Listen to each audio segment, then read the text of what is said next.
There was a prophetess, Anna, the daughter of Phanuel, of the tribe of Asher. She was advanced in years, having lived 7 years with her husband after her marriage, and then as a widow until she was 84. She never left the temple, but worshipped night and day with fasting and prayer. And coming forward at that very time, she gave thanks to God and spoke about the child to all who were awaiting the redemption of Jerusalem. When they had fulfilled all the prescriptions of the law of the Lord, they returned to Galilee, to their own town of Nazareth. The child grew and became strong, filled with wisdom, and the favor of God was upon him. The Gospel of the Lord.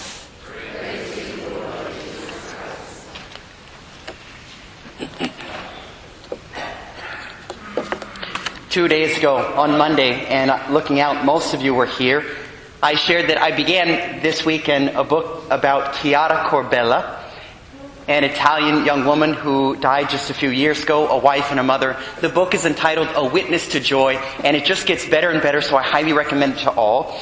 And what I'm going to share today is found on the back cover of the book, so I'm not spoiling the story. I mentioned on Monday that their first child, she and her husband, they found a malformation at the first ultrasound and knew that the child would live a short time. Their little baby girl lived for a half an hour. Well, they get pregnant 6 months after the delivery of that little girl, and they go in for the third ultrasound, and they find that their second child, the little boy, also has a malformation, and that he also would live only a very short amount of time. And I was reading that section this morning, and there were times of suffering, of pain, of sorrow for this couple, but amazingly, above all, it was joy and peace and serenity. And what most struck me was the line, she would go places, and when she began to start to show, both people she knew and people she didn't know, they would say things like, and they didn't know that the child had a malformation.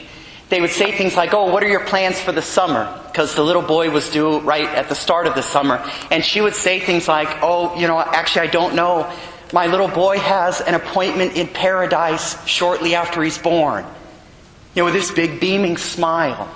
And when I read that line this morning, I thought of the words from the prophetess Anna. She came to bring the message to those awaiting the redemption of Jerusalem. That those words can only be spoken because that little child was our Redeemer. And that He came to redeem every trial, every cross, every sorrow, every suffering. And that if we see them with the eyes of faith, like this couple did, like this woman, how it transforms our life. And that's precisely why He came. Not to take away the crosses, but in and through them to bring redemption, and that we cannot be redeemed without them. And one of the greatest sufferings of this couple was that people would say things like, they went in for testing, like, "Gosh, is it my husband's fault? Is it my fault?" And they found that there was no reason to explain these malformations. But people would say things like, either directly to them or, they would hear about them, "Gosh, they must have been great sinners for God to allow this to happen to them." Or they must be people of very little faith, or they'd be able to work miracles and their kids would be healed. And her husband would say, "How can Christians not understand the mystery of the cross? That this is a gift. Yes, is our child a gift from God? That's precisely why we're not rejecting Him. But with our son comes a cross. And that means that there is a message not only for us, but for the world in and through Him. That there's going to be great good accomplished in and through His life that could not be without this cross." My brothers and sisters, on this day, as we continue to celebrate the birth of our Savior, let us remember that He came to make all things new. Everything. And we ask Him to bring that redemption into every cross and trial that we are facing right now. That good might come from it as He desires.